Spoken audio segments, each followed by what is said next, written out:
असदुद्दीन ओवैसी जी। मोहतरम चेयरमैन साहब, आपका बेहद शुक्रिया कि आपने मुझे सदर जमहूरिया के खुतबे पर बोलने का मौका दिया। सर, मैं हस्ब आदत और हस्ब रिवायत उसकी मुखालिफत में खड़ा हूँ और सदर जमहूरिया के खुतबे को अगर आप देखेंगे सर, तो उसमें पूरे खुतबे में लफ्ज़ मुसलमान तो छोड़िए, लफ्ज़ अक़लियत भी इस्तेमाल नहीं हुआ है। और मैं बड़ी ज़िम्मेदारी के साथ आपके सामने अर्ज़ कर रहा हूँ कि भारत में 14% मुसलमान जो आबादी के लिहाज से 17 करोड़ आते हैं, वो आज पिछले 10 साल में नरेंद्र मोदी की सरकार में अपने आप को एक गैर यकीनी कैफियत में पाते हैं, अपने सोचते हैं कि हमारी शनाख्त को ख़तरा है, हमारे वजूद को ख़तरा है। और मैं बड़ी ज़िम्मेदारी के साथ कह रहा हूँ कि जज्बात में लाए बगैर कह रहा हूँ कि आज 17 करोड़ मुसलमान अपने आप को ऐसा समझते हैं कि जिस ज़माने में हिटलर के ज़माने में यहूदी अपने आप को समझते थे। और उसकी मैं बताता हूँ क्यों समझते हैं, बताता हूँ आपको चंद मिनट में। सर, मिसाल के तौर पर आप देखिए खुतबे सदारत के हिस्से तहरीर का 32वां पैराग्राफ 32 पैराग्राफ में ड्रॉप आउट रेट का जिक्र हुआ, स्कूलों में इंदराज यानी एनरोलमेंट का जिक्र हुआ, एससीज का नाम लिया गया, एसटीज का नाम लिया गया, ओबीसीज का नाम लिया गया, लफ्ज़ अक़लियत का नाम नहीं लिया गया, मुसलमान तो छोड़िए। और सबसे ज़्यादा ड्रॉप आउट इस मुल्क में अगर स्कूलों में है तो मुसलमानों में है। सबसे कम एनरोलमेंट अगर है तो मुसलमानों में हायर एजुकेशन में।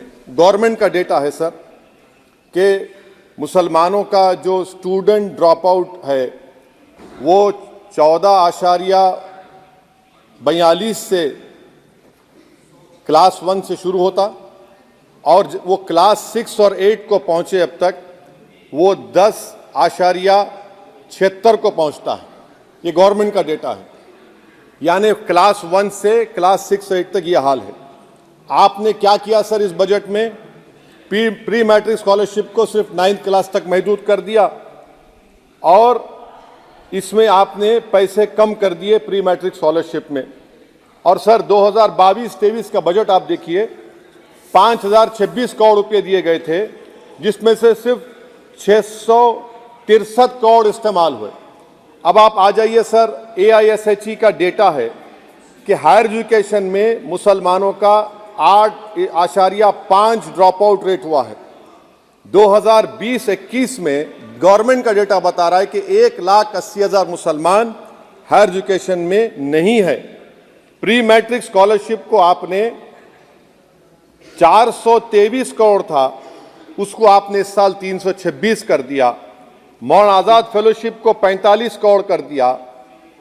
MCM जो 44 करोड़ था 33 करोड़ कर दिया। बताइए, जो सबसे ज़्यादा जिसका कम्युनिटी का ड्रॉप आउट रेट है और जो हायर एजुकेशन नहीं, उससे आप ये बर्ताव करते हैं। सर, दूसरी बात यह है कि हम ये देख रहे हैं कि 10 साल में इस सरकार में कोई हद नहीं छोड़ी है गलत हुक्मरानी की, नफरतों को भड़काने की, कोई हद नहीं छोड़ी गलत फहमियों को फैलाने की, और कोई हद नहीं छोड़ी इस मुल्क के अवाम नास को तर्क करने की। इस 10 साल में हमने क्या देखा सर? जमहूरियत हमारे वतन अजीज की को बचाना बहुत ज़रूरी है, ये गरीबों के लिए और कमज़ोरों की एक बहुत बड़ी ताकत है। मगर 10 साल में 9.5 साल में क्या हुआ? सिर्फ एक शख्स को मजबूत कर दिया गया, एक मजहब को मजबूत कर दिया गया, एक आइडियोलॉजी, एक नज़रिए को मजबूत कर दिया गया, एक शनाख्त को सब शनाख्त के आगे दूसरी शनाख्तों को मिटाने की कोशिश की गई, एक ज़बान को मजबूत कर दिया गया। तो हमारी जमहूरियत तो खोखली हो चुकी है। और सर, कोई भी हुकूमत और पार्टी सिर्फ जबर और इस्तेसाल पर कायम नहीं रह सकती है सर। दूसरा पॉइंट सर जो मैं आपके सामने अर्ज करना चाह रहा हूं, CAA के कानून के ताल्लुक से मरकजी एक वजीर ने अखबार में बयान दिया कि हम 8 दिन में करने वाले हैं। आप 8 दिन में करेंगे, 8 दिन में एहतजाज शुरू होगा मुल्क के कोने कोने में। आप CAA को मजहब से खत्म कर दीजिए, मजहब से जोड़ेंगे तो आपका इरादा बुरा है। आप भारत की अक़लियतों को, भारत के मुसलमानों को, दलितों को आप परेशान करने का आपका इरादा है। सर दूसरी बात यह है कि CAA के खिलाफ क्यों हम हैं? क्योंकि सीमांचल के मुसलमान को आप बांग्लादेशी कहते हैं। कोई मिनिस्टर मुझे कहता है कि घुसपैठी है, रोहिंग्या है। तो CAA को मजहब से जोड़ना गलत था, उसको निकालिए।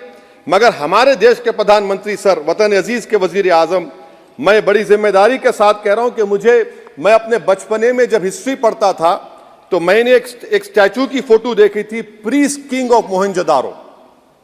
ऐसा लगता है कि वैसा ही लग रहा है कि प्रधानमंत्री नहीं है बल्कि पुजारी सम्राट बन चुके हैं वो।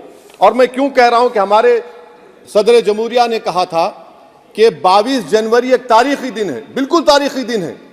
22 जनवरी की बुनियाद 6 दिसंबर 92 को रखी गई। 22 जनवरी की बुनियाद 86 में ताले खोलकर रखी गई। 22 जनवरी की बुनियाद जीबी पंत ने रखी थी। इसीलिए तारीखी दिन है। और तारीखी दिन इसलिए भी है कि सर इसी ऐवान में 16 दिसंबर 1992 को हमने एक रेजोल्यूशन पास किया था। आप बताइए कि आज इस मुल्क में चाहे कोई सेकुलर पार्टी का हो या जो भी हो, वाले सब सेकुलर है, बुरा मैं हूं, किसी में हिम्मत नहीं है कि 6 दिसंबर की बात की जाए। और वो तारीखी दिन इसलिए भी है सर, इंसाफ करने वालों में एक NCLT के चेयरमैन, एक गवर्नर और एक नामजद शुदा रुकने पार्लियामेंट बैठे हुए थे। अब आप बताइए मेरे पास बचा क्या है? बचा यह है कि आर्टिकल 32 बचा है जिसको बाबा साहब अम्बेडकर ने दिया। आज मुल्क के 17 करोड़ मुसलमान भारत के वजीर आजम पर एतमाद भरोसा नहीं करते, बिल्कुल नहीं करते, बता रहा हूं, खुल के कह रहा हूं। अगर आप आर्टिकल 32 का ड्यू प्रोसेस ही खत्म कर देंगे तो फिर मेरे पास क्या बचेगा सर? क्या बचेगा? मैं तो यहां खड़े होकर वो सुप्रीम कोर्ट के मायानाज बेबाक वकील दुष्यंत दवे की तरह तो नहीं कह सकता। मुझे आज भी रूल ऑफ लॉ में भरोसा है, मुझे आज भी कानून पर, संविधान पर भरोसा है, मगर ड्यू प्रोसेस तो फॉलो होना चाहिए। ड्यू प्रोसेस फॉलो नहीं हो रहा। एक तारीखी दिन 22 जनवरी था, एक तारीखी दिन 31 जनवरी था।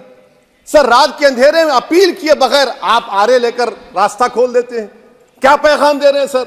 600 साल की मेहरौली की मस्जिद को बगैर को नोटिस दिए आपने डिमोलिश कर दिया। मैं जिम्मेदारी के साथ कह रहा हूं कि भारत के प्रधानमंत्री और उनकी सरकार भारत के मुसलमानों से उनकी शनाख्त को छीनना चाहते हैं। ख्वाजा अजमेरी के आस्थाने पर चादर बिछाइए, मगर आप जो चादर मुझसे छीनना चाह रहे हैं मेरी मस्जिद है। आप हर मस्जिद को छीनना चाहते हैं। आप बताइए 17 करोड़ मुसलमानों को क्या पैगाम दे रहे हैं आप कि आप हर मस्जिद को छीन लेंगे मुझसे? फिर मेरा वजूद किस माने रखता है? मेरा शनाख्त क्या माने रखता है? रूल ऑफ लॉ क्या माने? अच्छा 1991 के प्लेसेस ऑफ वर्शिप एक्ट पर क्यों नहीं बोलते आप लोग? आप उस पर कायम है नहीं है। आप 500 साल की बात करते। मैं आपसे कहता हूं भाई 500 साल पे मत जाइए, बौद्ध पे जाइए, जैनिज्म पे जाइए, शैविज्म पे जाइए, कहां रुकेंगे? अरे इस देश को आजादी मिली 47 में, संविधान मिला हमको बाबा साहब अम्बेडकर का, बराबरी का। उससे पहले तो राजा रजवाड़े थे, जमहूरियत नहीं थी, लोकतंत्र नहीं था, मगर आप उसको उस बारे में लेके जाते। अरे 500 साल आगे क्या होगा बताइए? आप किसी एक सिविलाइजेशन, सर ऐसा अंग्रेजी में किसी ने कहा था, civilisation can not be rewritten by hatred, history can not be corrected by demolition. आप ये नहीं कर सकते। और मैं उम्मीद करता हूं कि जब मौर्रिख तारीख लिखेगा, नरेंद्र मोदी इस मुल्क में तारीख लिखना चाहते हैं। क्या तारीख लिखना चाहते हैं? कि मैंने इस देश को, गांधी अंबेडकर के देश को मैंने हिंदू राष्ट्र बना दिया। मैं उम्मीद करता हूं कि हमारे भारत के हमारे हिंदू भाई देश के प्रधानमंत्री की सोच को नाकाम करेंगे। उन पर है, अब देखते हैं क्या होता है। सर नेबरहुड फर्स्ट की पॉलिसी है। नेबरहुड फर्स्ट क्या हो रहा है सर?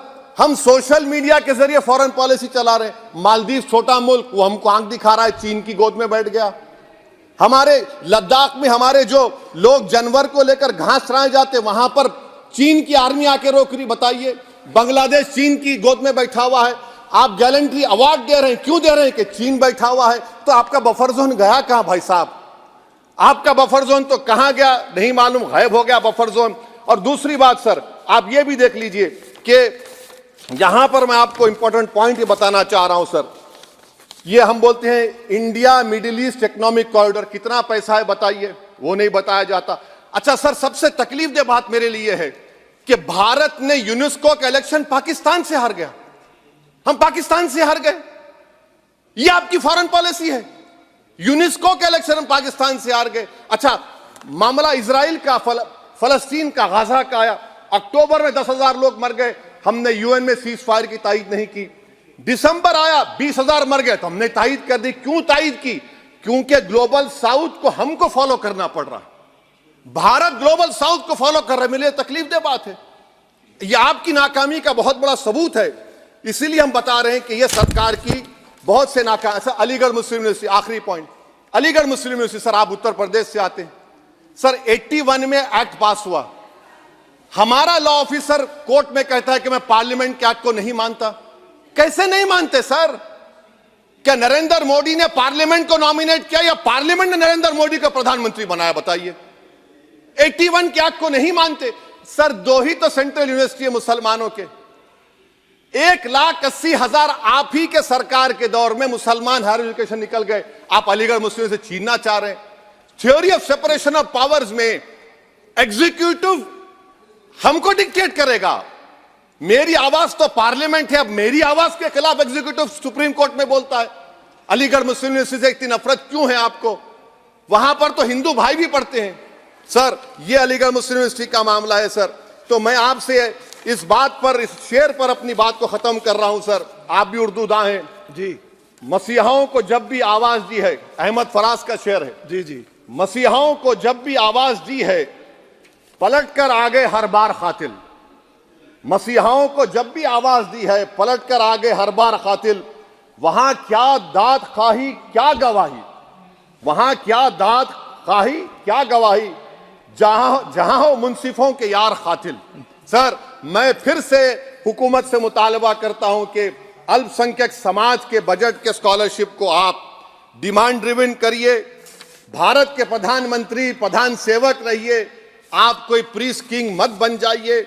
आप जीतेंगे, कौन जीतेंगे देश तय करेगा। मगर याद रखिए, 17 करोड़ मुसलमान आज गम और गुस्से में हैं और इस बात को महसूस कर रहे हैं, इस बात को महसूस कर रहे हैं कि प्रधानमंत्री को हम नोट नहीं दिए मगर हमारा प्रधानमंत्री है। आखिर ये प्रधानमंत्री 17 करोड़ मुसलमानों की उनकी शनाख्त को कैसे मिटा रहे हैं, कैसे उनको आप मार्जिनलाइज कर रहे हैं। इसीलिए सर, मैं उम्मीद करता हूं कि हमारे सेकुलरिज्म जो है, वो मैं पॉलिटिकल सेकुलरिज्म कभी नहीं माना। जो सेकुलरिज्म संविधान में लिखा गया उसकी हिफाजत करेंगे। मुल्क अहम है, वरना याद रखिए, आप चुनाव जीते या हारे, मगर अगर आप 17 करोड़ एक जनता को आप गैर यकीनी कैफियत पैदा कर देंगे, ये देश के हित में नहीं होगा। बल्कि हम तो उम्मीद कर रहे हैं कि ड्यू प्रोसेस अदालत फॉलो करेगी। अदालत अगर एक तरफा फैसले करेगी तो गलत होगा। सर, बहुत बहुत शुक्रिया।